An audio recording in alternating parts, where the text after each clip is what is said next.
Saludos, soy Antonio Fernández Fígares, presidente de la ONG Paz en Acción, y este es un programa más de los que estamos desarrollando de valores para la paz y la cultura de la convivencia, en que estoy realizando entrevistas a la psicóloga Raquel Solís, que es directora del gabinete Psicovega, licenciada en Psicología por la Universidad de Granada y centrada en la perspectiva de género, y que su psicología tiene un enfoque práctico y cotidiano. Ella nos está pues haciendo un análisis detallado y correlacionándolo con muchos aspectos y elementos de estos valores fundamentales que contribuyen a una convivencia pacífica y a la paz, en definitiva, en hacernos a cada uno de nosotros pues más capaces de tener esta convivencia en paz. La tengo al otro lado de la línea telefónica y la saludo en este momento. Buenas tardes, Raquel. ¿Qué tal? Hola, buenas tardes. Muy bien, Antonio. Estupendo. Pues bueno, vamos hoy a hablar de un valor desde mi punto de vista muy importante, ¿no? Porque contribuye al bienestar de todos, ¿no? Como es la solidaridad. ¿Cómo definirías la solidaridad? Bueno, pues la solidaridad podemos enfocarla desde dos puntos de vista. La más íntima y personal sería un sentimiento, una vivencia que generaría unos comportamientos que nos llevan a vivir más la unidad, la pertenencia al grupo. Y estos sentimientos y estos comportamientos tienen que ver con establecer metas e intereses comunes con el grupo cercano, incluso llega a personas que no se conocen, ¿no? A grupos más alejados.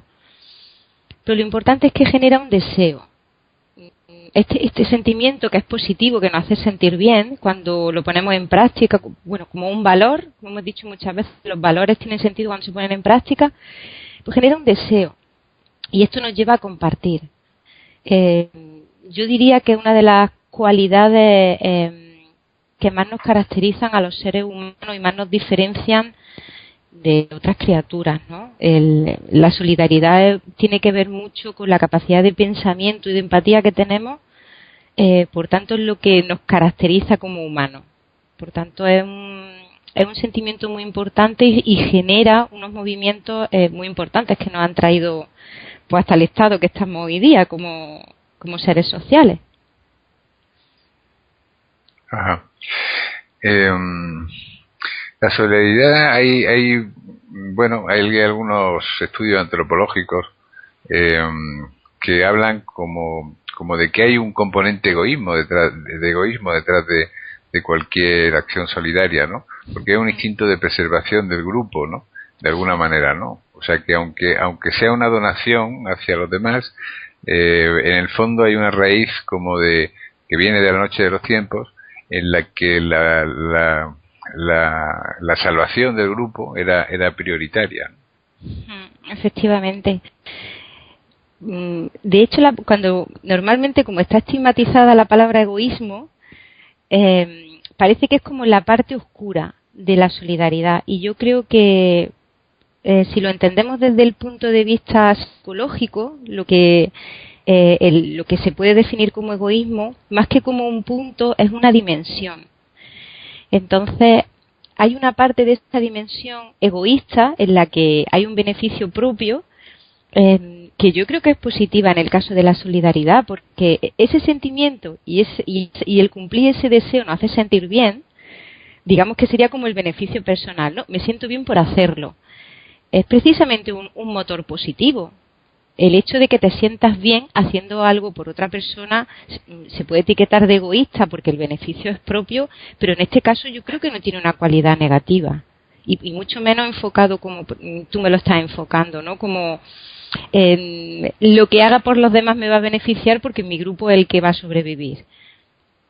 Yo creo que aquí en este caso de la solidaridad no podemos considerarlo o etiquetarlo, ¿no?, como un aspecto egoísta negativo, sino como un motor que nos lleva a esa conducta que es, al hacerlo me siento bien y obtengo el beneficio que obtiene todo el grupo.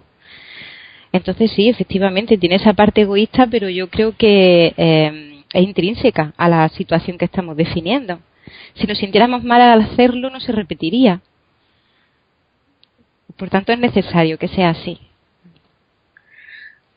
Y está presente en todos los grupos humanos desde el núcleo más básico, ¿no? Como es la pareja, la familia, ¿no? Desde los núcleos más primarios, ¿no? Sí. Pero es curioso, claro, cuanto más cercano, más inmediato es el efecto.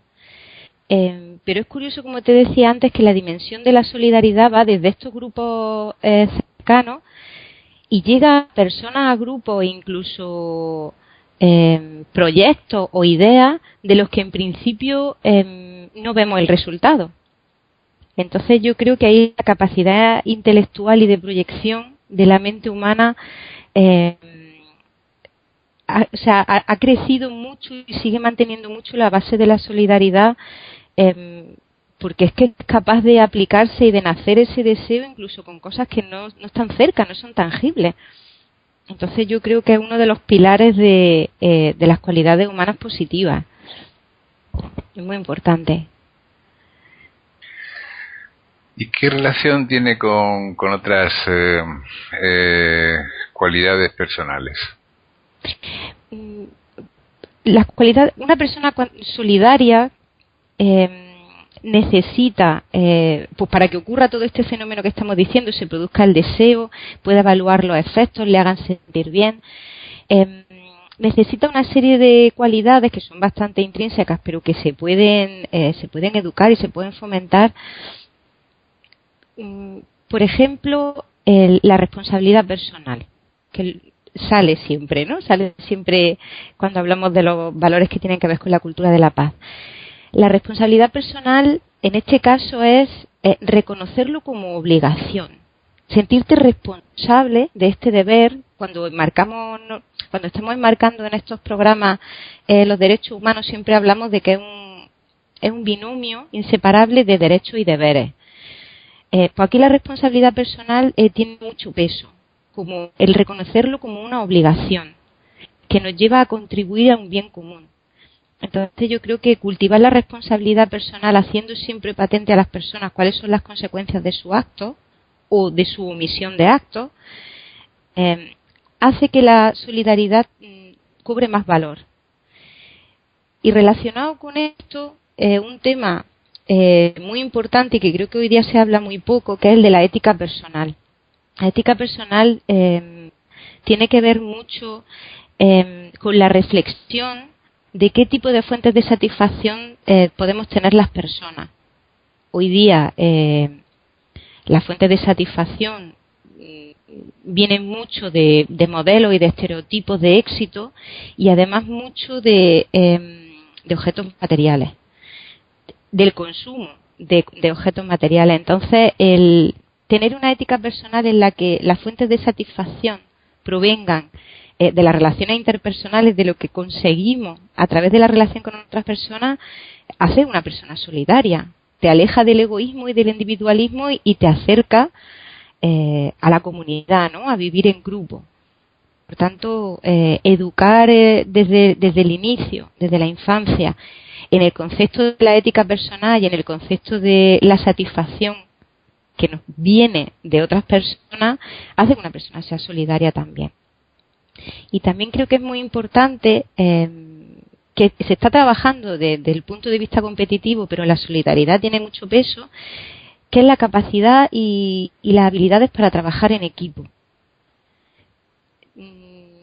Saber comunicarse, negociar, organizarse, el tiempo y el esfuerzo en torno a un trabajo en equipo hace que una persona tenga mucha tendencia a la solidaridad. Entonces yo creo que si estos conceptos se trabajan desde que estamos en el colegio, desde la infancia, y además se comentan en casa y se fomentan, pues yo sé, desde el reparto de tareas en casa hasta el hacer juegos en familia, actividades con otras familias, eso genera una corriente de solidaridad que engancha enseguida, porque es que es una cualidad muy humana. Tenemos que romper un poco el aislamiento al que estamos llegando y promover cosas prácticas, ¿no? Como trabajo en equipo, hacer lectura ética, cuentos, salidas en común. Y entonces esas cualidades personales van a hacer que ese deseo se fomente, ¿no? Y que se aprecie la satisfacción que te da pues tener comportamientos, ¿no? O actitudes solidarias. Yo creo que estas cualidades son básicas.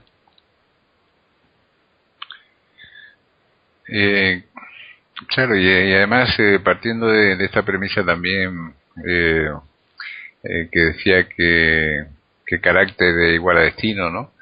En la medida que vamos haciendo acciones solidarias, pues también nos vamos creando una forma de ser, ¿no? O incluso un destino, ¿no? De alguna manera, ¿no? Un ámbito de actuación, ¿no? Claro, al final se convierte en una forma de estar en el mundo. Prácticamente configura la personalidad, es que se podría definir así en palabras muy sencillas, como la forma de estar en el mundo. Entonces, si tu forma de estar en el mundo tiene como uno de los pilares lo que aporta y lo que te aportan las personas, pues al final tu sitio donde te mueves en el mundo y las personas con las que te mueves en el mundo van a tener también eso. Esto es una fuerza de atracción también. Entonces, nos puede dar beneficios, pues como, aparte de la satisfacción personal, puede mejorar la autoestima, por ejemplo, porque te das cuenta que tienes poder, tienes capacidad y tienes poder para generar cosas positivas e importantes, por tanto tu estima se refuerza. Y la satisfacción y la autoestima está 1000 veces demostrado que son una fuente de salud, tanto física como mental. Hemos visto muchas veces muchos estudios, incluso en ejemplos, no hace falta ni siquiera ir a un estudio científico, gente que nos rodea, ¿no? De cómo está sana y feliz ayudando a los demás. Y gente que está metida en otros círculos de vida, otras formas de estar en el mundo, más relacionadas con emociones destructivas, con el aislamiento, con el daño a otras personas, cómo su salud y su salud física y mental se deterioran. Por tanto, también comunicar y educar en que es una fuente de salud, yo creo que sería una manera pues bastante golosa, ¿no? De venderla en principio en entornos donde no se suele hablar de solidaridad. Entonces yo creo que también es importante pensar en los beneficios, no solo para el grupo y a nivel egoísta, como decíamos, sino también ya en cosas más prácticas, ¿no? Teniendo una buena autoestima, teniendo buenos círculos de gente de apoyo, nuestra salud va a ser mucho mejor. Yo he oído por ahí que había 3 tipos de personas, ¿no? Las que solo se preocupaban de sí mismas, que es la minoría, las que se preocupan de sus amigos y de su familia, o sea, su círculo más inmediato, y las que ya tienen una proyección social, o sea, las que buscan integrarse en un colectivo más amplio y se preocupan pues por la sociedad en su conjunto, ¿no? Pero ¿qué puede motivar para que una persona pase a esta tercera fase? Yo creo que es importante los modelos con los que cuentes. Son conductas y son maneras de estar en el mundo que no son frecuentes. Y el ser humano se mueve mucho por aprendizaje. Entonces yo creo que la poca publicidad y el poco valor, ¿no? La poca estima, normalmente es una sensación personal, ¿no? Son gente, la gente que tiene este tipo de aspiraciones y tiene esta forma de vivir, están un poco en la sombra. A veces por decisión personal, pero también a veces por intereses creados de otros círculos. Entonces yo creo que una manera de dar el salto, porque el grupo intermedio que me decías, ¿no? Que somos la mayoría de las personas, ¿no? De nuestro interés y nuestro esfuerzo está centrado en gente muy cercana. Yo creo que es fácil dar el paso a otro tipo de aspiraciones, como te decía al principio, incluso proyectos y personas y grupos con los que no tienes contacto directo. Y yo creo que hace falta un modelo. El acceso a personas en las que tú puedes ver eso es muy importante. Entonces, sacar un poco de la sombra personas y situaciones donde se da este grado de solidaridad, yo creo que te ayuda a dar el salto fácilmente. Yo creo que sí. Y otra pregunta, Raquel. ¿La abnegación es una manera de solidaridad o tiene una connotación negativa? La persona que es abnegada de alguna forma sufre porque está pues perdiendo algún tipo de derechos para sí misma o de facultades o darse menos de lo que necesita a sí misma. Sí, yo estoy de acuerdo contigo. Creo que si seguimos enfocando la solidaridad como una dimensión, como un continuo, creo que puede llegar al extremo en el que se puede convertir en una fuente de sufrimiento. Y como hemos dicho, lo que caracteriza a la solidaridad es ese sentimiento y ese deseo positivo. Entonces, la abnegación, por ejemplo, me hace pensar en la educación de género, por ejemplo, ¿no? Por buscar casos cotidianos y cercanos. Suele ser una etiqueta que se aplica con mucha frecuencia a las mujeres. Hay un par de generaciones todavía cercanas a la nuestra en las que la abnegación está relacionado con el pago que recibes de otras personas, ¿no? Es como un precio. Para que te consideren, para que te cuiden, para que te presten atención.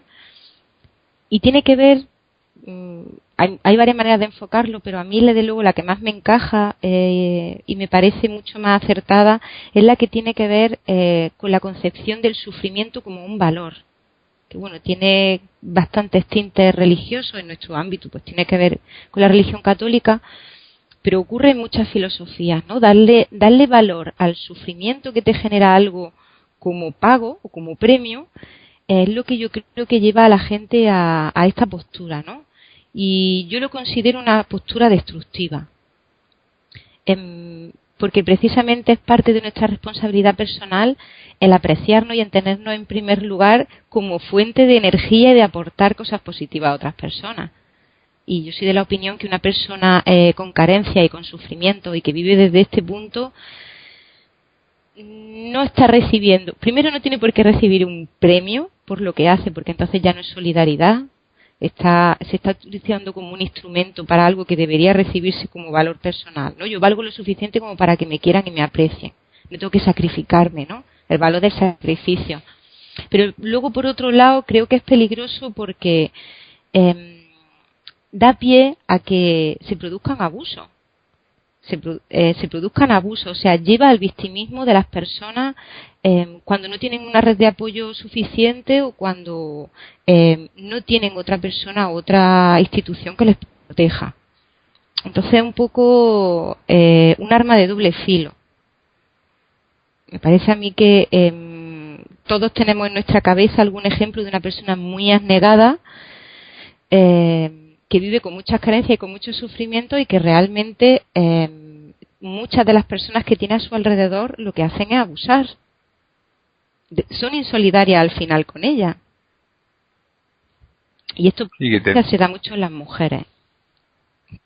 Y que termina adoptando un papel de víctima con frecuencia, ¿no? Claro, además con facilidad, porque ten en cuenta que tienes que pagar un precio. O sea, ese esfuerzo se convierte en un precio que tienes que pagar, por tanto te lo pueden exigir. La primera que al final se lo exige es la mujer, por cómo nos configura, ¿no?, la personalidad, la educación de género tradicional, pero además, para que se mantenga ese juego, aparece la segunda pieza, ¿no?, que es la pieza patriarcal exigente, que considera a la persona que debe pagar un precio. Entonces, por tanto, un juego siempre de dos que se mantienen porque las dos partes juegan al juego, que es lo complicado. ¿Y dónde estaría el equilibrio entre lo que uno se da a sí mismo? Porque parece que hay solo dos caminos, ¿no? Lo que se da uno a sí mismo y lo que da a su entorno o a la sociedad o a lo que, en fin, a donde se proyecte, ¿no? claro, ¿dónde está el punto medio, no? Que es lo que siempre nos preguntamos. Yo creo que si estás conectado, si eres una persona conectada con tu interior, eres capaz de diferenciar la diferencia entre la necesidad de conseguir que te acepten, que es lo que a veces, ¿no?, moviliza a comportamientos que se pueden ver como solidarios, y la necesidad de aportar eso al bien.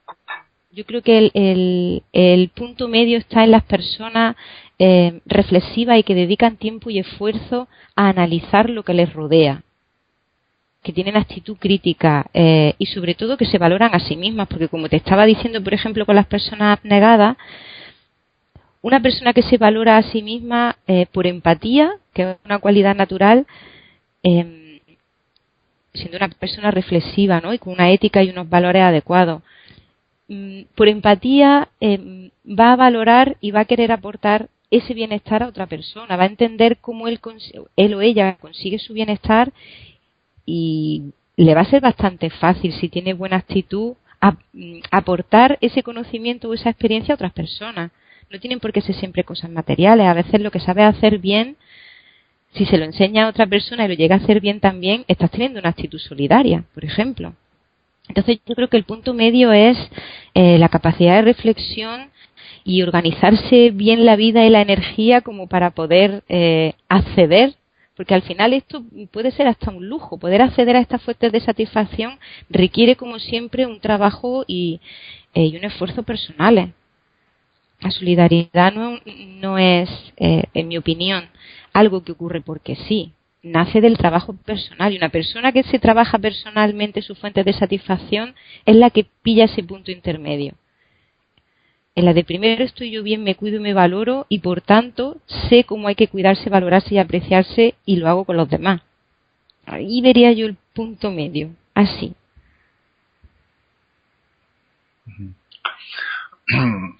Y la solidaridad se entrena, o sea, es una especie de músculo en el que la persona se puede volver más solidaria a base de hacer más acciones solidarias, o tenemos un cupo limitado bueno, evidentemente la energía y el tiempo son limitados, ¿no? Pero claro.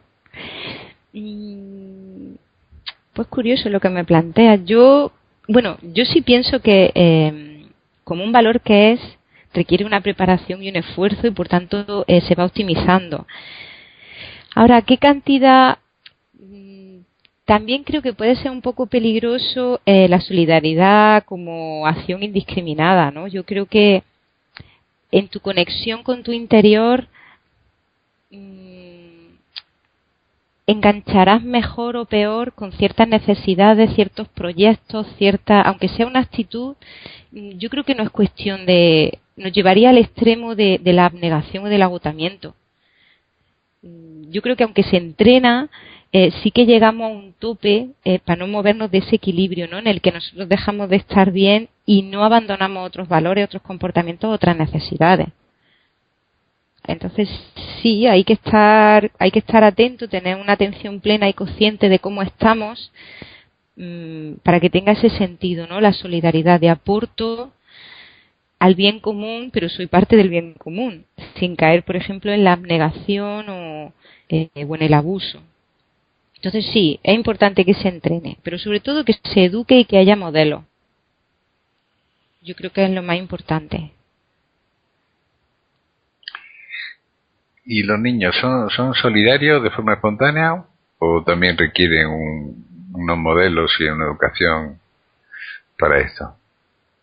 Hay una etapa que por sí evolutivamente, pero por cómo conciben el mundo los niños, ¿no? Yo creo que al hablar de egoísmo y solidaridad, de este tipo de conceptos entre adultos y niños, hay que hilar fino, ¿no? Hay que tener claro las diferencias, hasta dónde llega el procesamiento de la información de un niño, o la capacidad de entender las relaciones interpersonales de un niño o las consecuencias de lo que hace, de las que tiene un adulto.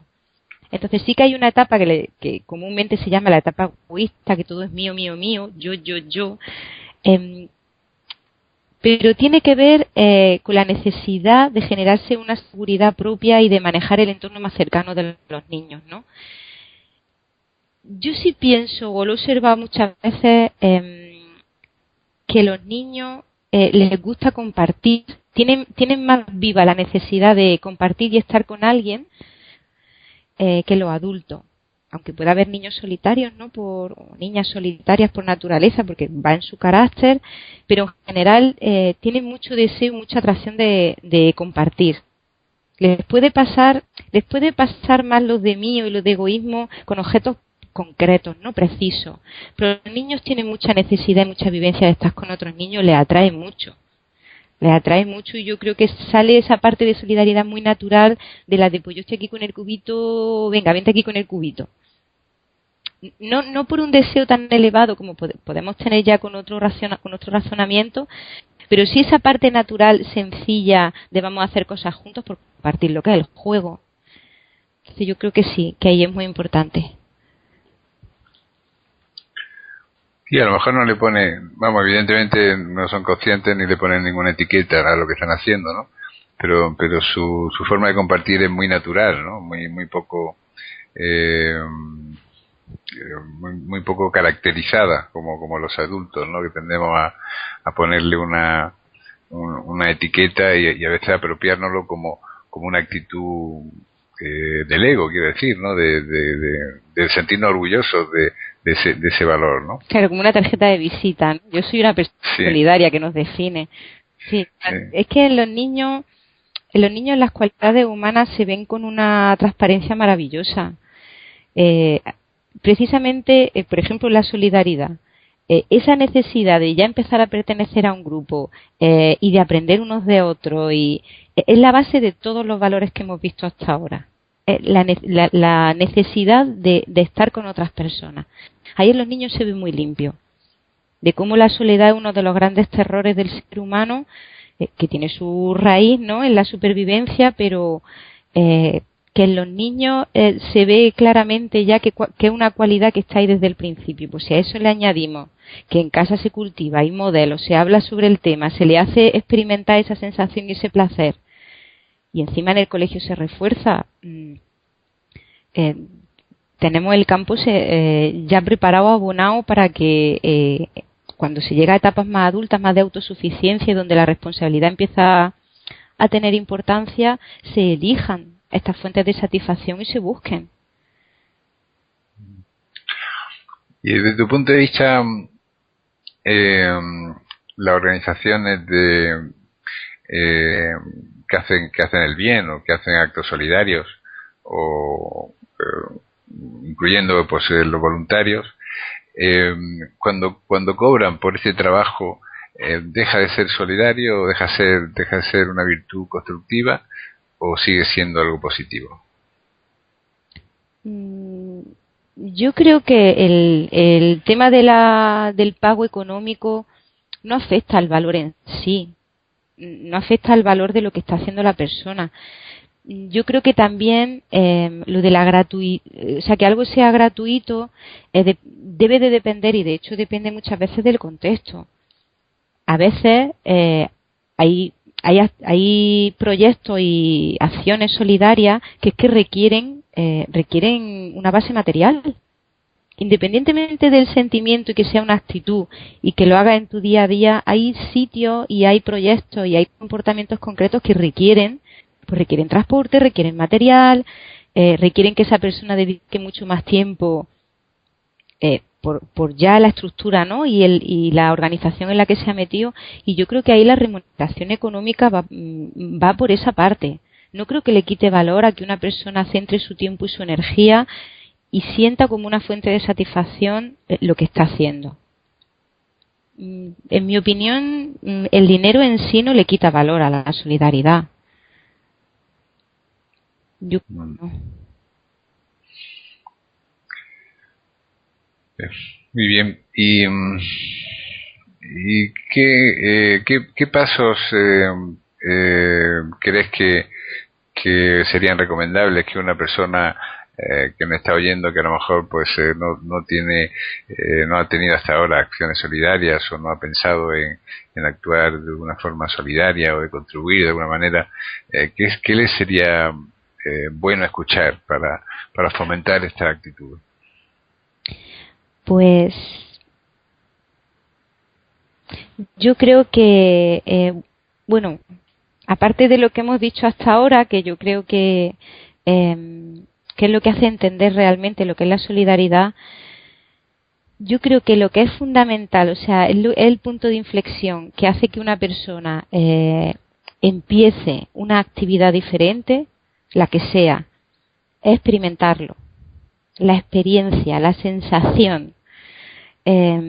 Entonces, yo para mí más que un mensaje es que busque en su interior qué es lo mejor que hace, qué es lo que mejor se le da, qué es lo que más valora de lo que tiene dentro de sí, qué es lo mejor que puede aportar, y desde ahí buscar dónde eso que puede aportar, sea lo que sea, material, inmaterial, una habilidad, lo que sea, dónde hace falta y dónde lo tiene a mano.